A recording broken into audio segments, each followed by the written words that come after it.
So I saw a film that dealt with a lot of issues that we face as people. Self-identity, fatherhood, breaking generational curses, redemption, and moving on from the past even after you think there's no way forward. Dogman.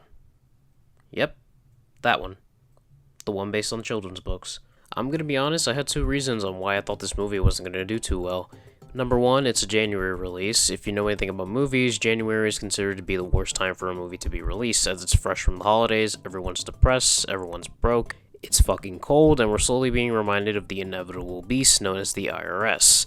So yeah, theaters are just empty right now. Number two is a reason of my own. After writing the recent coattails of Sonic the Hedgehog 3, there really wasn't much hyping me up. I don't know, the Fantastic Four, maybe Superman, that new Looney Tunes movie coming up, but besides that, nothing.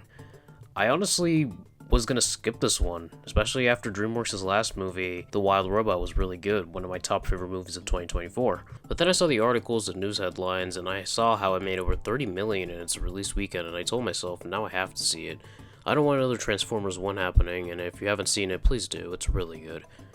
But anyway, back to Dogman. It's a pretty good movie. The animation is fantastic. There's a lot of it that gives a good mixture of both CGI and claymation, especially of how expressive it is. The writing for the film was actually pretty good, especially with the cleverness of the jokes. I barely found one that I actually cringed at, and that's not a surprise, especially knowing that Pete Hastings, director and voice of Dogman, had a big history of working on many shows such as Animaniacs and Tiny Toon Adventures. And if you grew up watching those shows, you might get the same vibe while you're watching. But let's briefly talk about characters. Let's be honest, if Dogman wasn't a children's novel, it'd probably be a horror manga about a poor soul who went through an experiment gone wrong, trying to adjust into the very society that rejects him now due to his appearance. But seriously, I did like all the characters, especially Dogman. He's both funny and tragic. Funny in a way how he tries to make everything seem better, while tragic is in the sense of a dog going through an explosion and having his owner's body as his bottom half. Yeah, that's pretty fucked up when you think about it.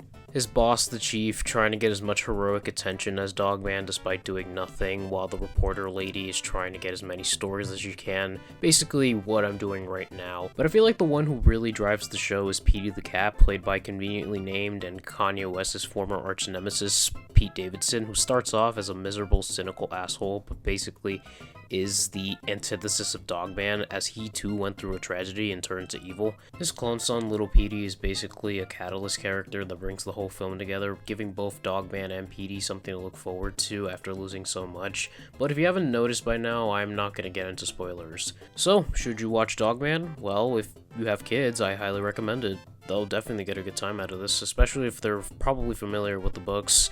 But if you don't have kids, which I know you don't, give it a watch. Have a good time. I give it a 7.5 out of 10. Not a perfect movie, but still a good time.